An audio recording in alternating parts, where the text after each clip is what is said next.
درنو مسلمانانو ورونو او خويندو فخر موجودات سرور کائنات جناب نبی کریم صلی الله علیه وسلم د روژې د مبارکې میاشتې په هکله فرمایي وهو شهر اوله رحمة وأوسطه مغفرة وآخره عتق من النار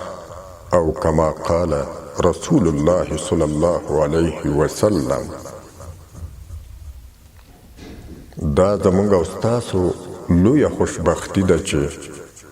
د جناب نبی کریم صلی الله علیه وسلم د فرمان له مخې هم مو د رحمت ورځې تېرې کړې، هم د مغفرت او هم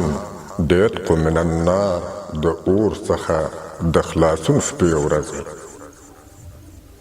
نو دا چې زمونږ دغه امتیازات را په برخه شوي، نو له ده نه ښکاري چې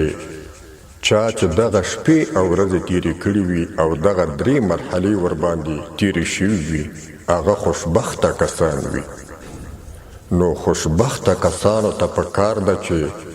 خپل ځان نور هم خوشبخته کي او د مسکینانو، غریبانو، فقیرانو، محتاجانو، خصوصا د کونډو او یتیمانو په هکله بې تفاوته پاتې نشي.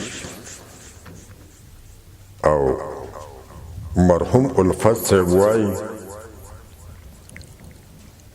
زړه یې مه بوله تور کاڼی د صحرا دی، او په لیدو د زخمي زړه چې زخمي نشي، په لیدو د زخمي زړه چې زخمي نشي، زړه یې مه بوله تور کاڼی د صحرا دی.